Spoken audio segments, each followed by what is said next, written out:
Oke.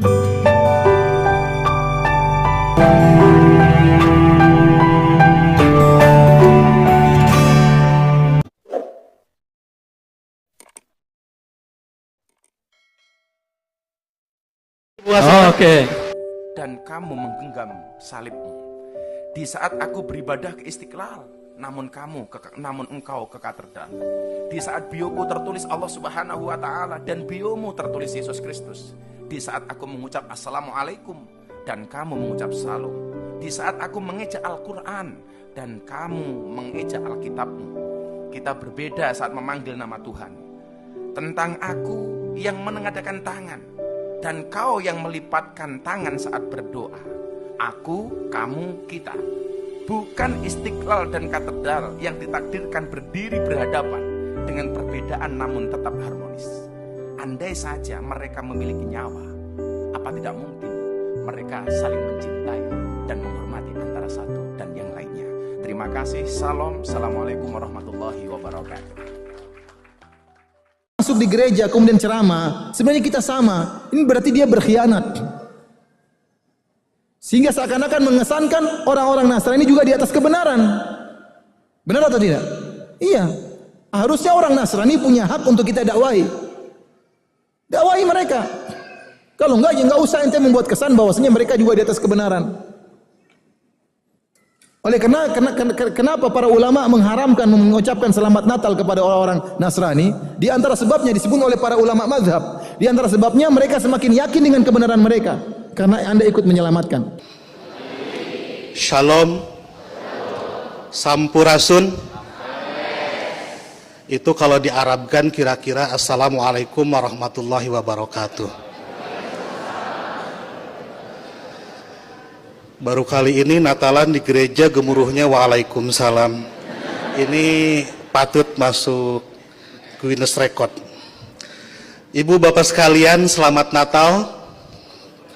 Terima kasih karena ibu bapak merayakan Natal. Seluruh orang Indonesia memperoleh 2 berkat, liburan dan diskon. Tadi Bapak Pendeta bilang Natal juga seperti di Idul Fitri, beda-beda tanggal. Ada 25 Desember, ada 7 Januari, dan seterusnya. Tapi kalau saya membayangkan saya sebagai pendeta, malah senang. Berarti undangannya banyak dan amplopnya juga banyak. Itu yang membuat Pak Pati selalu ceria di hadapan ibu bapak sekalian. Ibu bapak sekalian, ada banyak Muslim yang mengharamkan mengucapkan selamat Natal, tapi saya tidak. Dan sebetulnya banyak juga orang Islam yang berpendapat mengucapkan selamat Natal itu tidak apa-apa.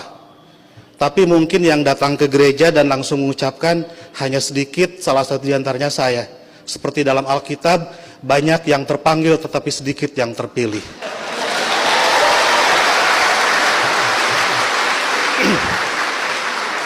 Mereka mengharamkan mengucapkan selamat Natal karena kalau mengucapkan selamat Natal besok jadi Kristen.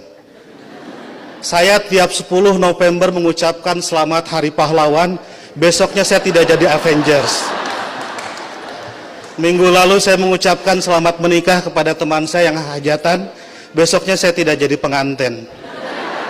Dan berulang kali saya datang ke mahasiswa-mahasiswa kedokteran mengucapkan selamat, besoknya saya juga tidak jadi dokter. Nah, saya tahu bagi orang Islam untuk jadi orang Kristen itu susah. Tidak bisa karena mengucapkan selamat Natal tiba-tiba otomatis jadi Kristen. Orang Kristen mau jadi Islam juga susah. Saya tahu karena saya jelek-jelek begini di beberapa gereja mengajar katekisasi.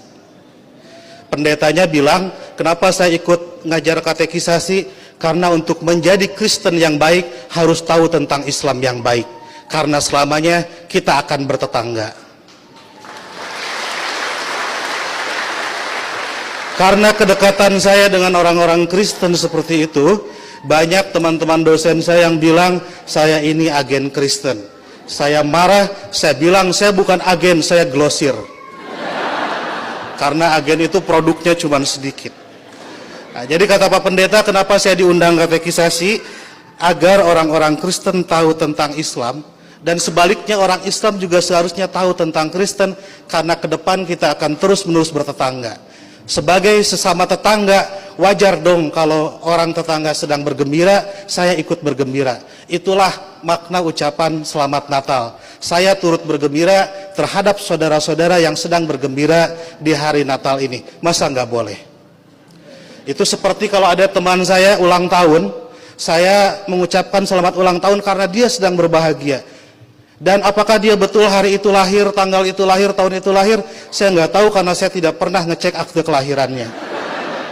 Kan tidak lucu, Bu. Kalau kita mau, ayo kita nyanyikan happy birthday, tapi tolong berkas-berkas aktenya lihat dulu. Itu keburu kehilangan mood. Jadi soal berbagi kebahagiaan itu tidak harus terlalu prosedural. Nah, lebih dari itu, saya menganggap orang-orang Kristen itu partner saya, mitra saya dalam melakukan kebaikan. Saya harus mendorong sebagai dai, sebagai pendakwah dalam Islam, saya harus mendorong orang Islam soleh, baik, taat dalam keislamannya.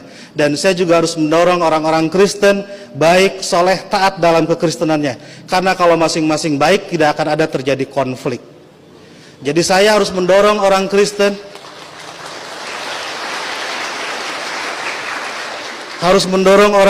agar baik dalam kekristenannya, karena kalau orang Kristen di sekitar saya jahat, saya pasti korbannya. Dan Bapak Ibu juga harus mendorong saya dan teman-teman Muslim menjadi Muslim yang baik, karena kalau saya jadi copet, Ibu Bapak jadi korbannya. Jadi puncak toleransi adalah pada saat saya nanti membangunkan Ibu Bapak gereja dan Ibu Bapak mengongkosi saya naik haji. Ya.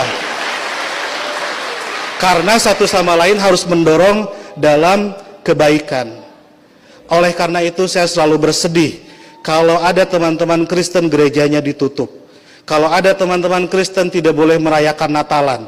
Kalau ada teman-teman Kristen tidak boleh berdoa di rumah.